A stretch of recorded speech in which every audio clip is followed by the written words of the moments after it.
Welcome to my story voice, जहाँ मैं कहानियाँ सुनाती हूँ। दोस्तों, आज की कहानी है कलयुगी मंत्रा। ये कहानी हमें कान का कच्चा होने से बचाती है। एक दिन मानवी कैंटीन में एक महिला को देखकर चौंक गई। चेहरा बहुत ज्यादा पहचाना लग रहा था। शायद यही हाल उस अजनबी महिला का भी था। अचानक से मानवी को याद आया और वह उसके पास जाकर बोली, हाय, क्या आपका नाम साक्षी है?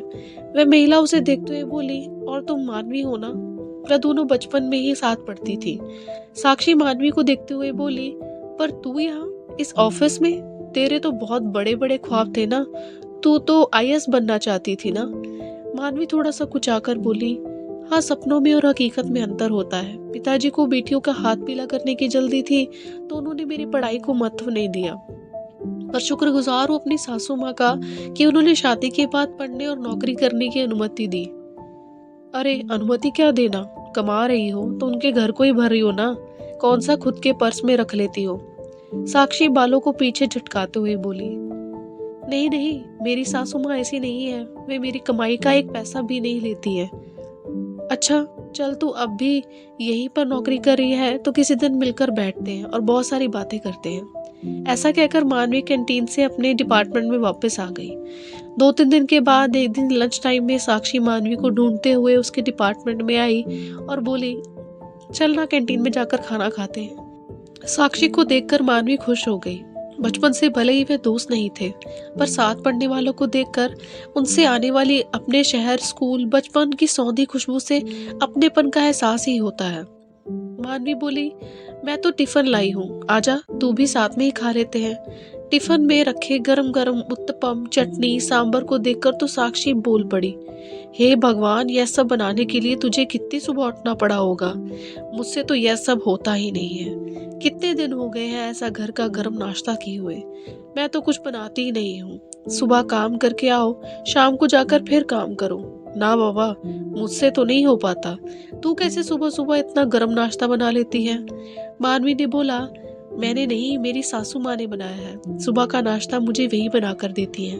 यह सुनकर साक्षी की आंखें चौड़ी हो गई, पर फिर मुंह बनाकर बोली, अरे बेचारी, तुम सासू के साथ रहती हो, तब तो तुम्हें बहुत काम करना पड़ता होगा और अपने मन का कुछ कर भी नहीं पाती होगी। ना अपने मन का खाना, ना पहनना, हर वक्त साथ से दबकर रहना। मानवी उससे नकारते हुए बोली, नहीं, ऐसा कुछ नहीं है। मेरी सासू माँ तो मुझे शाम को भी रसोई में जाने नहीं देती है। कहती है, थक कर आई हो, जाओ पहले थोड़ा समय बेटी के साथ खेलो, थोड़ा समय पति के साथ बिताओ। अभी मेरे हाथ पैर चल रहे हैं और तुम्हारी खेलने खाने की उम्र है, काम करने को जिंदगी पड़ी है। सच में मेरी सासू माँ तो बहुत अच्छी है। सच कहूँ तो मम्मी से भी ज्यादा अच्छी। यहाँ तक कि उन्होंने तो शादी में दहेज भी नहीं लिया था। हे भगवान, मानवी तो कहाँ फंस गई? तेरी शादी को कितना समय हुआ है? कहीं ऐसा तो नहीं है कि तेरे पति में, खानदान में कुछ खोट हो? साक्षी चिंतित होते हुए बोली। मानवी थोड़ा झुंझलाकर बोली, कैसा खोट? इतने सालों से साथ में हूँ। अमर तो इतने अच्छे हैं कि सिगरेट शराब तो दूर, एक लौंग तक का व्यसन भी नहीं करते। मालूम है, मेरे ससुराल में कोई भी मांस नहीं खाता है। मम्मी पापा ने भी शादी से पहले जब मैंने एतराज किया तो बोला, तो क्या हुआ, मांस खाना कौन सी बड़ी अच्छी बात है, तुम भी मत खाना। पर सासू माँ ने कहा, तुम्हें मांस खाना पसंद है तो बाहर जाकर खा सकती हो, घर पर ही बनाना हो तो ऊपर छत वाले चौके में मैं सारा इंतजाम करवा दूंगी। हाँ, तो इसे अच्छी नहीं, समझदार सास कहते हैं। उन्हें मालूम था कि मना करेगी तो शायद तुम मानोगी नहीं, ऐसे उनके एहसान के नीचे दबकर शायद खाना छोड़ दोगी। सच कह रही हूँ ना मैं। अब तूने खाना छोड़ दिया है ना? साक्षी ने गंभीरता से कहा। मानवी विचार में पड़ गई। क्या ऐसा हो सकता है? मानवी को विचारों में खोया देखकर साक्षी फिर बोली, तू आज भी बहुत भोली है। ससुराल में सब तेरे भोलेपन का फायदा उठाते होंगे। अच्छा बता, जीजू की सैलरी वो किसे देते हैं? मानवी सोचते हुए बोली, खुद रखते होंगे या माँ को देते होंगे, क्या पता। मैंने कभी जानने की कोशिश नहीं की। वैसे भी सारा घर माँ संभालती है और अमर घर के बड़े हैं तो उनकी तो जिम्मेदारी बनती है। मेरी भोली सखी, अच्छा हुआ मैं तुझसे मिली, नहीं तो सब तुझे लूट लेते। अरे पागल, इसलिए तेरी सासू माँ तुझे रसोई में जाने नहीं देती। नहीं तो सोच, ऐसी कौन सी सास होगी जो बहू के कहते हुए भी काम करना चाहेगी। मैंने तो शादी के 2 महीने बाद से संजी की सैलरी का हिसाब रखना शुरू कर दिया था।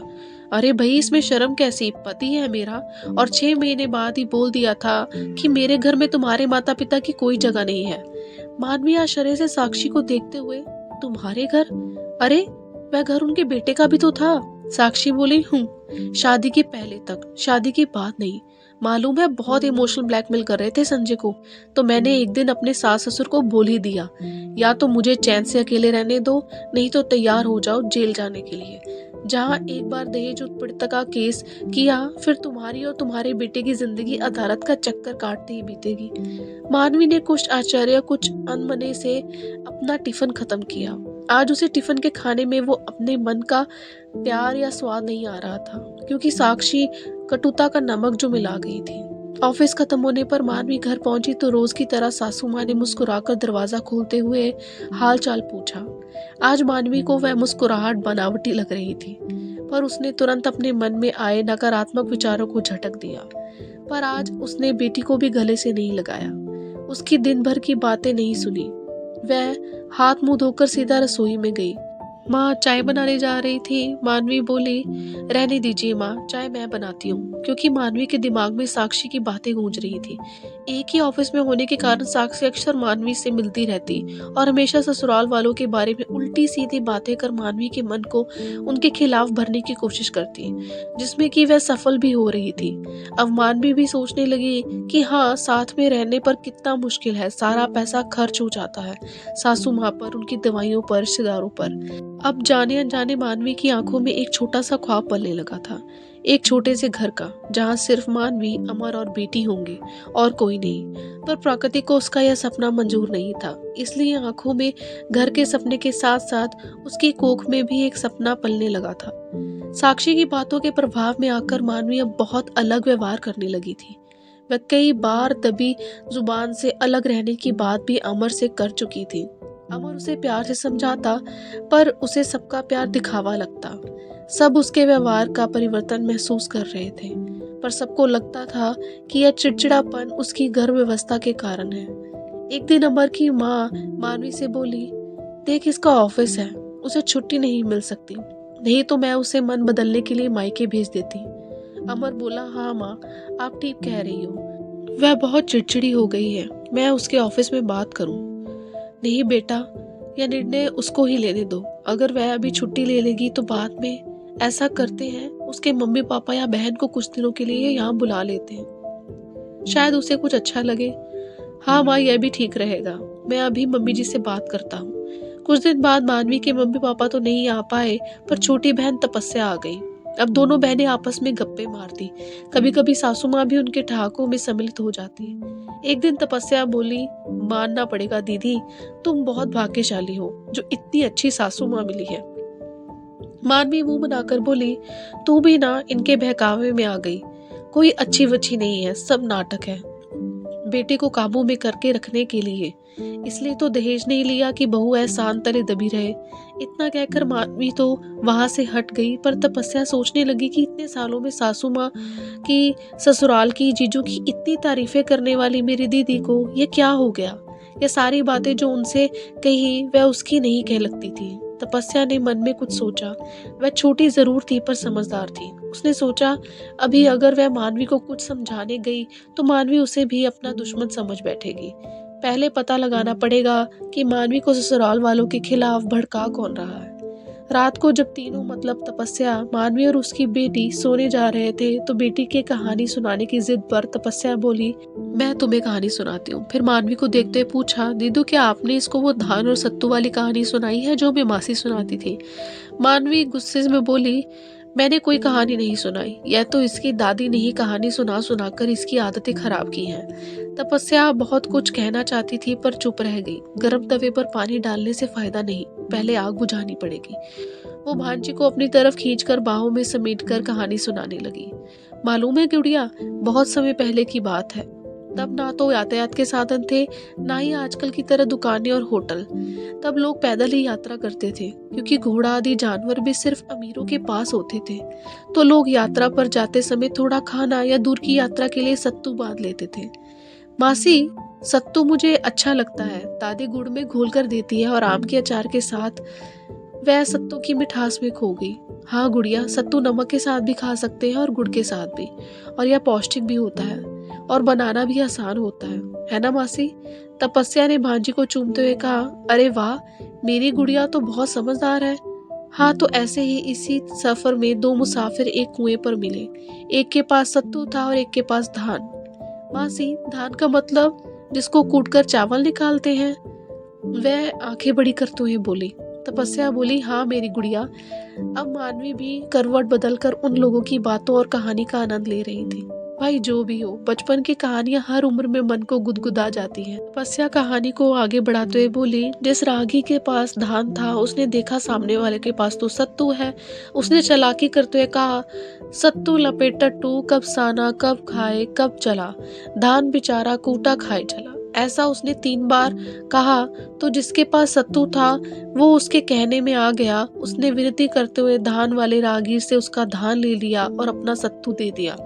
धान वाले ने भी खूब एहसान जताते हुए अपना धान उसके सत्तू में बदल दिया और अपनी चालाकी पर मुस्कुराते हुए वहां से चला गया। थोड़ी दूर जाकर उसने सत्तू सना खाया और अपनी मंजिल की ओर बढ़ गया।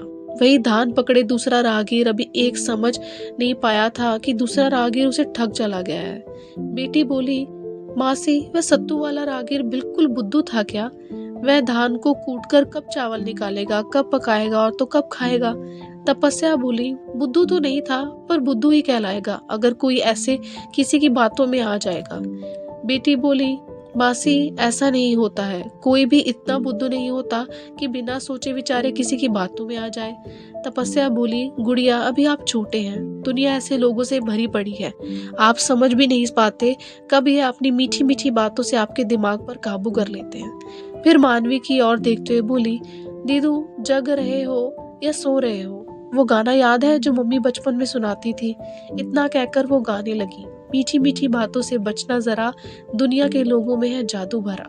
बेटी के साथ में गाने लगी। मासी, पूरा गाना सुनाओ ना। नहीं गुड़िया, अभी सो जाओ, सुबह स्कूल जाना है ना। पूरा गाना कल स्कूल से आकर नानी से फोन पर सुन लेना। तपस्या और भांजी तो सो गई पर मानवी की आंखों में नींद नहीं थी। वह मानो बचपन में बहुत खो गई और कानों में बार बार सिर्फ यही गाना गूंज रहा था, मीठी मीठी बातों से बचना जरा, दुनिया के लोगों में है जादू भरा। उस दूसरे दिन शाम को जब मानवी ऑफिस से घर आई तो चाय वगैरह पीने के बाद तपस्या बोली, दीदी आप मुझे कहीं घुमाने नहीं ले गई इस बार? मानवी बोली, इतने सालों में तो हर बार घूमती है, अब कुछ बचा है तेरे लिए? ठीक है, कल छुट्टी लेकर मॉल चलेंगे। क्या दीदू, मॉल तो हर बार घूम ही लेती हूँ। आपने बताया था ना कि आपकी बचपन की दोस्त यहाँ आपको मिली है, वो कई बार घर पर भी आ चुकी है, चलो ना उससे मिलवाने। तपस्या ठुनकते हुए लाड से बोली, ठीक है तो उसे कल घर बुला लेती हूँ। मानवी खुशी से बोली। तपस्या बोली, दीदू मुझे घूमना है, आप उनको क्यों बुलाओगी? चलो ना हम जाकर उनको सरप्राइज देते हैं। मानवी बोली, हाँ यह भी ठीक रहेगा, वैसे भी वे कई बार मुझे अपने घर आने के लिए कह चुकी है, उसे अच्छा लगेगा। वास्तव में तपस्या ने कुछ दिनों में विचार करके अपने निष्कर्ष निकाल लिया था कि जब से दीदू ने अपनी सहेली के बारे में बताया था उसके बाद से ही दीदू का व्यवहार बदल रहा है। दूसरे दिन दोपहर को खाना खाने के बाद मानवी, उसकी बेटी और तपस्या तीनों ही कार में साक्षी के घर के लिए निकल पड़े। रास्ते में उन्होंने साक्षी की बेटी के लिए उपहार और चॉकलेट भी ली। साक्षी के घर पहुंचते ही उन्होंने लगभग 3 बजे गए थे। मानवी थोड़ा नाराज हो रही थी कि मुझे साक्षी को फोन करके बताने तो दे दिया होता कि हम आ रहे हैं, कहीं वो घर पर नहीं हुई तो क्या हम इंतजार कर लेंगे? पर सोचो आपको सरप्राइज कितना अच्छा लगेगा उसको। फ्लैट के बाहर पहुंचकर जब उन्होंने घंटी बजाई तो अंदर से आवाज आई, श्वेता दरवाजे पर देख कौन है। मम्मा मैं टीवी देख रही हूँ, आप खुद देख लो ना। मानवी का मन किया कि अपनी बेटी के कान ढक दे। बड़बड़ करती हुई साक्षी की आवाज बाहर तक आ रही थी। दरवाजा खोलते हुए भी वे कुछ बोलते ही जा रही थी, पर मानवी को देखकर जबरन मुस्कुराते हुए बोली, अरे तुम फोन कर दिया होता तो मैं आ जाती, ऐसी हालत में तुम क्यों परेशान हुई? उसकी बातों से खुश होकर मानवी बोली, तू मेरा कितना ख्याल रखती है, पर यह तपस्या मेरी छोटी बहन आई हुई है ना, यह तुमसे मिलना चाहती थी तो बस तुम्हें सरप्राइज करने के लिए फोन नहीं किया। तपस्या बोली, साक्षी दी, डॉक्टर ने दीदी को घूमने फिरने को बोला है। वैसे क्या आप हमें अंदर नहीं बुलाएंगी? साक्षी अचकचा कर एक और हटते हुए बोली, आओ ना अंदर, आओ ना। फिर अपने अव्यवस्थित घर पर नजर डालते हुए बोली, क्या करूं, कामकाजी हूं ना, तो घर को समय नहीं दे पाती। रविवार का एक ही दिन मिलता है पति और बेटी के साथ बिताने के लिए, उसमें भी घर का काम करूं तो वे नाराज होते हैं कि तुम्हारे पास तो मेरे लिए समय नहीं है। पर मम्मा, पापा तो सुबह गुस्सा से कह रहे थे कि ना जाने कैसे सुअर से पाला पड़ा है, मुझे इस गटर में नहीं रहना। चुप कर, पता नहीं क्या बेकार की टीवी की बातें सुनकर बोलती रहती है। चल आंटी को हेलो बोल और अपने कमरे में जा। सुन, बिटिया को भी ले जा, इसके साथ खेल। मानवी बोली, अरे तो कोई बात नहीं, हम तुझसे मिलने आए हैं और घर से नहीं। तब मानवी की बेटी ने आगे बढ़कर साक्षी के पैर छू लिए। साक्षी फिर नाक से कूटते हुए बोली, हमारी श्वेता तो इंग्लिश मीडियम में पढ़ी है, उसे यह सब मैंने नहीं सिखाया। श्वेता से हेलो टू आंटी, पर श्वेता टस से मस ना हुई। आखिर मानवी बोली, हेलो श्वेता, मैं तुम्हारी मम्मा की दोस्त हूँ, यह देखो तुम्हारे लिए गिफ्ट लाई हूँ। एकदम से बंदर की तरह उछलते हुए उनके हाथों से वो बाहर खींचकर वे अंदर भाग गई। साक्षी चिल्लाती रह गई, say thank you to aunty, take this girl with you, show her your toys. No, I don't want to share. नहीं, मुझे साझा नहीं करने। साक्षी बहुत घमंड से बोली, अकेली है ना, बहुत लाड प्यार से पाला है, इसीलिए किसी की भी सुनती नहीं। थोड़ी देर बाद वहां बैठने के बाद ना जाने क्यों मानवी का मन घबराने लगा। वह साक्षी से बहाना कर उन्हें डॉक्टर के पास भी जाना है रेगुलर चेकअप के लिए। वह वहां से बगैर कुछ चाय कॉफी पानी के ही उठ गई। साक्षी ने रोकने की कोशिश भी नहीं की। कार तपस्या ने पार्क में रोक दी। मानवी ने कुछ भी सवाल नहीं पूछा, वह अपने भीतर के सवालों में जूझ रही थी। बेटी तो पार्क में आकर बहुत खुश हो गई। तपस्या ने ठंडे पानी की बोतल और 3 आइसक्रीम ली। वह दोनों वहीं पड़ी बेंच पर बैठकर खाने लगी। बेटी खाकर झूला झूलने चली गई। मानवी ने दूर देखते हुए बोला, तू जानबूझकर मुझे साक्षी के घर लेकर आई थी ना? तपस्या आइसक्रीम खाते हुए हैरानी से उसे देखते हुए बोली, हाँ, तो मैं ही तो आपको आने के लिए बोली थी। क्या हुआ? क्या आपको उसके घर आना अच्छा नहीं लगा? नहीं, मानवी सिर हिलाते हुए बोली, साक्षी ने मुझे जो तस्वीर दिखाई थी अकेले घर की, मौज मस्ती की, वह तस्वीर इस घर से बिल्कुल अलग है। दीदू, ये आपकी दोस्त नहीं, कलयुगी मंत्रा है। ये ना इतनी महीन काटते हैं कि सामने वाला संभल भी नहीं पाता। अभी कैसे वह रोना रो रही थी अकेले रहने का और सारा काम खुद ना कर पाने का, और कैसे आपको सिखाना शुरू कर दिया था कि संयुक्त प्यार में इतनी मुश्किलें हैं। हाँ तपस्या, मैं उसके बहकावे में आ गई थी। यह मेरा घर, जहाँ मेरी सासू माँ ने मुझे राजकुमारी का दर्जा दिया, तेरे जीजू जिन्होंने मुझे रानी बनाकर रखा, यह मेरा खुशियों से भरा हंसता खेलता साम्राज्य, जिसको मैं उसके बहकावे में आकर अपने हाथों से आग लगाने जा रही थी। मानवी रोते हुए बोली, छोटी, क्या मिल जाता है उस साक्षी को मेरा साम्राज्य नष्ट करके? मंत्रा को तो फिर भी लालच था कि वह राजमाता की नौकरानी कहलाएगी, पर साक्षी उसे किस बात का लालच था? मैंने तो कभी उसका बुरा नहीं चाहा। भगवान का शुक्र है कि तू आ गई और तूने मुझे उसके चंगुल से निकाल दिया।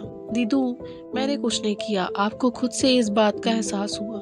और अब वचन दो, अब किसी की भी मीठी बनावटी बातों में नहीं आओगी। थोड़ी देर बाद मानवी अपनी सासू माँ के गले लगकर रो रही थी। उसने सारी बातें अपनी सासू माँ को बता दी। मानवी ने अमर से भी अपने व्यवहार की क्षमा मांगी। वह रोते हुए उन दोनों से बोली, अब आप दोनों मुझे उतना प्यार नहीं करोगे ना? सासू माँ ने उसे गले लगाते हुए बोली, तू हमेशा मेरी बेटी थी और रहेगी। अमर बोला, और मैं? तुम दोनों मेरे कलेजे का टुकड़ा हो। और मैं दादी? तुम तीनों मेरे कलेजे का टुकड़ा हो। और मैं? तपस्या ने पूछा। तू तो परी है जिसने उस दुष्ट चुड़ैल से मेरे हाथों से मेरी खुशियों का साम्राज्य उजड़ने से बचा लिया। आपके आसपास भी यह मंथराएं होंगी। आप भी अपनी खुशियों के साम्राज्यों की पहरेदारी ध्यान से करना और गुनगुनाते रहिएगा। मीठी मीठी बातों से बचना जरा। तो दोस्तों, आई होप आपको ये कहानी अच्छी लगी हो। इतना भी कान के कच्चे नहीं होना चाहिए और किसी की मीठी मीठी बातों में आना नहीं चाहिए, जिस कारण आप अपना खुद का हंसता खेलता घर खराब कर लो। और ये मंत्राएं सिर्फ घर को खराब नहीं करती, आपकी सोच को भी खराब करती हैं। ये मंत्रा किसी भी रूप में हो सकती है, आपकी दोस्त, लड़का या लड़की, आपके आसपास के लोग, क्योंकि ये ऐसे लोग आपकी सोच को बहुत अंदर से खराब कर देते हैं, जिससे आपकी सोचने समझने की शक्ति खत्म हो जाती है और आपको लगता है कि वो लोग आपके असली मित्र हैं। दोस्तों आई होप आपको मेरी कहानी पसंद आई हो। इस कहानी को लाइक करें, दूसरों के साथ ज़रूर शेयर करें ताकि वो भी इस चीज़ को समझ सके कि इतने भी कान के कच्चे नहीं होना चाहिए और किसी की मीठी मीठी बातों में नहीं आना चाहिए और आजकल की कलयुग की मंत्रा से बचकर रहना चाहिए। अगर मेरे चैनल को सब्सक्राइब नहीं किया तो कर लीजिए, जिसका नाम है माई स्टोरी वॉइस, जहाँ मैं कहानियाँ सुनाती हूँ। बेल आइकन को ज़रूर प्रेस करिएगा ताकि आपको मेरी आने वाली कहानियों की नोटिफिकेशन मिलती रहे। कि कमेंट में ज़रूर लिखिएगा कि आपका क्या विचार है इस कलयुग की मंत्रा के बारे में। तो चलिए मेरे मिलते हैं अगली बार नई कहानी के साथ, नए विचार के साथ। माई स्टोरी वॉइस, जहाँ मैं कहानियाँ सुनाती हूँ। Thanks for watching and listening my story voice.